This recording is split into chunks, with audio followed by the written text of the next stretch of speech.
Heart beat scan ఒక్క second లోనే world class 640 slide CT scan ఇప్పుడు మీ విస్టా ఇమేజింగ్ బంజారా హిల్స్ లో.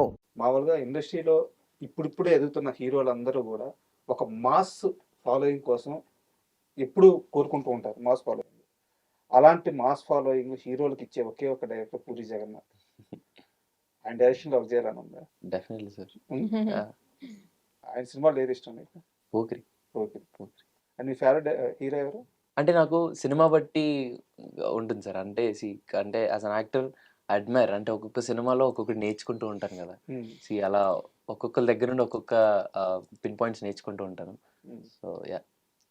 శ్రీదేవి గారు మీ ఫేవరెట్ హీరో ఎవరు? పవన్ కళ్యాణ్ గారు. హీరోయిన్ శృతి హాసన్ అంటే చాలా ఇష్టం నాకు. యాక్చువల్గా చాలా మంది మిమ్మల్ని ఏమంటారంటే జూనియర్ సౌందర్య అంటున్నారు. అయ్యో, ఎందుకంటే ఆ లుక్ కానీ లేదంటే ఆ తెలుగు మాట్లాడే విధానం కానీ మన తెలుగు అమ్మాయి. సో చాలా పెద్ద బాధ్యత మీ పైన పడిపోయింది. ఫైనల్ గా ఇది లాస్ట్ క్వశ్చన్, బట్ కాస్త సీరియస్ క్వశ్చన్. మీరిద్దరు క్లారిటీ ఇవ్వాల్సిన క్వశ్చన్, మీరిద్దరు ఫీల్ అవ్వకుండా సమాధానం చెప్పాల్సిన క్వశ్చన్. ఆన్ స్క్రీన్లో ఆఫ్ స్క్రీన్లో మీ ఇద్దరి మధ్య ఉండే కెమిస్ట్రీ, క్లోజ్నెస్ ఇవన్నీ చూసి మీ ఇద్దరు అంటే చాలా చిన్న వయసు, ఒక స్వచ్ఛమైన స్నేహం ఉండొచ్చు, బట్ బయట చాలా మందికి చాలా డౌట్లు ఉంటాయి. వీళ్ళిద్దరు నిజంగా ప్రేమలో ఉన్నారా? సోషల్ మీడియా చాలా మంది చాలా కామెంట్లు పెడుతుంటారు. వాళ్ళందరూ క్లారిటీ ఇవ్వాల్సిన అవసరం. ట్రూ. సో ఆ మాటలకి మీ సమాధానం ఏంటి? కోర్టు ముందు ఒక 2 years ముందు నుంచి మేము ఇద్దరం ఫ్రెండ్స్ అండి. అండ్ ఎప్పుడైతే కోర్ట్ సినిమా స్టార్ట్ అయిందో అప్పుడు మేము ఇంకా బెస్ట్ ఫ్రెండ్స్ అవ్వడం స్టార్ట్ అయ్యాం. అండ్ మేము ఒక మంచి బెస్ట్ ఫ్రెండ్స్ అంతే. అండ్ మీరు కొన్నిసార్లు తెర మీద చూసేటప్పుడు మీకు నాకు చాలా మెసేజ్ కానీ అలా చూసాను నేను కూడా. బట్ వి క్రాక్ ఫర్ అంటే మేము చూసుకొని నవ్వుతాం. కొంచెం ఫ్రమ్ నోవేర్ ఏదో జోక్ వేసుకుంటాం మేము. ఆ జోక్ లో మేము నవ్వుకుంటాం. అది వాళ్ళు చూడండి ప్రేమలో ఉన్న శ్రీదేవి అయ్యో. సో మేము చూసుకొని మాకు నవ్వొస్తూ ఉంటది. బట్ వెరీ గుడ్ ఫ్రెండ్స్, అంతకు మించి ఏం లేదు. And thank you very much. ఎందుకంటే బ్యాండ్ మేళం మూవీ కోనా గారు పర్సనల్గా నాకు బాగా క్లోజ్. సో అండ్ అలాగే మీ ఇద్దరు కెరీర్ చాలా గొప్పగా సాగాలని మనస్ఫూర్తిగా కోరుకుంటున్నాను. వీటన్నిటికీ బ్యాండ్ మేళం ఖచ్చితంగా సూపర్ హిట్ అవ్వాలి. All the best. ఈసారి డేట్ ఫిక్స్ March 26th. అందరికీ శ్రీరామనవమి శుభాకాంక్షలు. బ్యాండ్ మేళం మూవీ ఫస్ట్ మనం అందరూ అనుకుంది ఏంటంటే March 13th రిలీజ్ అవుద్ది అని చెప్పేసి. ఇప్పుడు డేట్ పోస్ట్ పోన్ అయింది. భయంగా ఉందా? ఏం ఆలోచిస్తున్నా డేట్ పోస్ట్ పోన్ అవ్వడం? మా మైండ్ ఇంకా ప్రాసెసింగ్ లో ఉందండి. అంటే రేపేం మారుతుందో కూడా తెలియదు. సో మేమేం ఫిక్స్డ్ గా లేము. But 26th is fixed. But మీ ఇద్దరికి అంటే మీరు చెప్పిందే, ఇద్దరికి పవన్ కళ్యాణ్ అంటే విపరీతమైన ఇష్టం కదా. పవన్ కళ్యాణ్ సినిమా వల్ల మీ సినిమా పోస్ట్ పోన్ అయిందా? అది కూడా ఒక రీజన్. ఎందుకంటే ఉస్తాద్ భగత్ సింగ్ అది నాకు తెలిసి నిన్ననే జరిగినట్లు డేట్ షిఫ్ట్. బట్ ఈ డేట్స్ గురించి ఒకటే అండి, మీ ఫస్ట్ 13 అని అనుకున్నాం కదా. సో సడన్లీ అది ఎందుకు షిఫ్ట్ అవుతుంది, దేనికి రీజన్ అసలు ఐడియా లేదు బేసిక్ గా. బట్ కోన గారు కాల్ చేసి ఇప్పుడు మనం వెరీ రెండరింగ్ లో ఉంది కదా. బట్ అది మాకు కూడా ఎగ్జాక్ట్ క్లారిటీ మాకు లేదు. ఒకవేళ ఫిక్స్ అయితే అది కాల్ చేసి కోన గారు చెప్పారు. ఇండియా చెప్పిన డేట్ March 26th. డేట్ మీకు మంచి డేటే అనిపిస్తుంది అంటే మాదేం లేదంటారా? అంటే ఏది జరిగినా మన మంచికే. సో రాముడు వారి ఆశీస్సులతో. అండ్ మామూలమ్మ తల్లిని అడిగారు యాక్చువల్లీ. కరెక్ట్, వెరీ మీరే డేట్ ఫిక్స్ చేయండి అని చెప్పి. ఎందుకంటే మొన్న రాజమహేంద్రవరం మొత్తం అవన్నీ తిరుగుతున్నప్పుడు భీమవరం కూడా వెళ్ళాం. భీమవరం వెళ్ళినప్పుడు మావులమ్మ తల్లి గుడి చాలా ఫేమస్ భీమవరంలో. సో అక్కడ మేము దండం పెట్టుకుంటూ కొనగారు అడిగారంట, అమ్మ మీరే ఏదో ఒక డేట్ ఫిక్స్ చేయండి, ఏ డేట్ లో ఉండాలో అర్థం కావట్లేదు, మీరే ఒక డేట్ ఫిక్స్ చేయండి అని అన్నారు. సో ఆ అమ్మ రాముల వారి కళ్యాణం రోజు రమ్మన్నట్లున్నారు. అందుకే మేము March 26th వస్తున్నాం. సూపర్. అండ్ మీ ఇద్దరికి ఒక సీరియస్ క్వశ్చన్. ఇందులో మీ తప్పు ఉందో లేదో నాకు తెలియదు, బట్ కొంత వివాదం అయితే అయింది. దీనిపైన మీరు క్లారిటీ ఇవ్వాలి. కోర్టు మూవీలో ప్రేమలో అనే సాంగ్ ఉంది, దాన్ని కొరియోగ్రఫీ చేసింది ఎవరు గుర్తుందా మీకు? ఈశ్వర్ గారు. ఆయన ఒక ఇంటర్వ్యూలో మాట్లాడుతూ ఆ సాంగ్ చాలా సూపర్ హిట్ అయింది. ఈవెన్ హీరోయిన్ వాళ్ళిద్దరు ఎక్కడికి వెళ్ళినా సరే ఫస్ట్ ఆ సాంగ్ ప్లే చేసే వాళ్ళు మాట్లాడేవాళ్ళు. అంత పెద్ద సక్సెస్ అయింది. వాళ్ళిద్దరికీ మంచి పేరు వచ్చింది. మూవీకి మంచి పేరు వచ్చింది.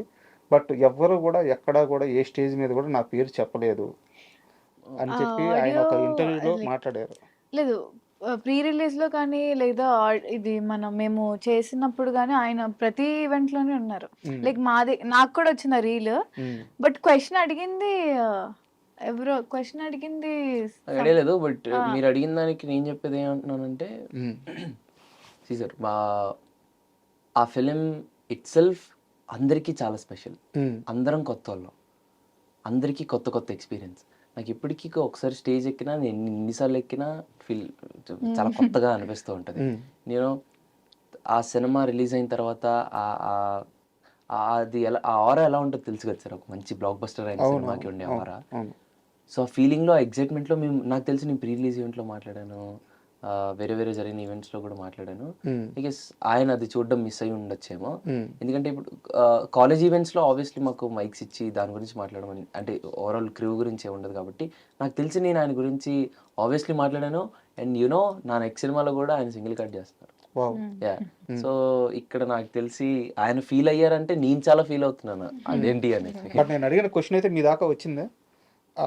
అది మా దాకా అంటే రీల్స్‌లో అయితే చూసాం. హ్మ్. రీల్స్ నాకు అయితే వచ్చింది ఒకటి. హ్మ్. యాహ్! తెలియదు.